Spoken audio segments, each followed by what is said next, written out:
ഇന്നത്തെ ദൈവവചനം. യേശു അവരോട് വചനം പ്രസംഗിച്ചു കൊണ്ടിരുന്നു. അപ്പോൾ 4 പേർ ഒരു തളർവാദ രോഗിയെ എടുത്തു കൊണ്ടുവന്നു. ജനക്കൂട്ടം നിമിത്തം അവൻ്റെ അടുത്തെത്താൻ അവർക്ക് കഴിഞ്ഞില്ല.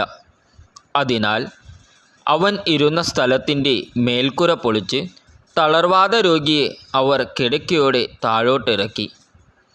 അവരുടെ വിശ്വാസം കണ്ട് യേശു തളർവാദ രോഗിയോട് പറഞ്ഞു, മകനെ, നിന്റെ പാപങ്ങൾ ക്ഷമിക്കപ്പെട്ടിരിക്കുന്നു. നിയമജ്ഞരിൽ ചിലർ അവിടെ ഇരിപ്പുണ്ടായിരുന്നു. അവർ ചിന്തിച്ചു, എന്തുകൊണ്ടാണ് ഇവൻ ഇപ്രകാരം സംസാരിക്കുന്നത്? ഇവൻ ദൈവദൂഷണം പറയുന്നു. ദൈവത്തിനല്ലാതെ മറ്റാർക്കാണ് പാപം ക്ഷമിക്കാൻ സാധിക്കുക? അവർ ഇപ്രകാരം വിചാരിക്കുന്നുവെന്ന് മനസ്സിലാക്കി യേശു അവരോട് ചോദിച്ചു, എന്തുകൊണ്ട്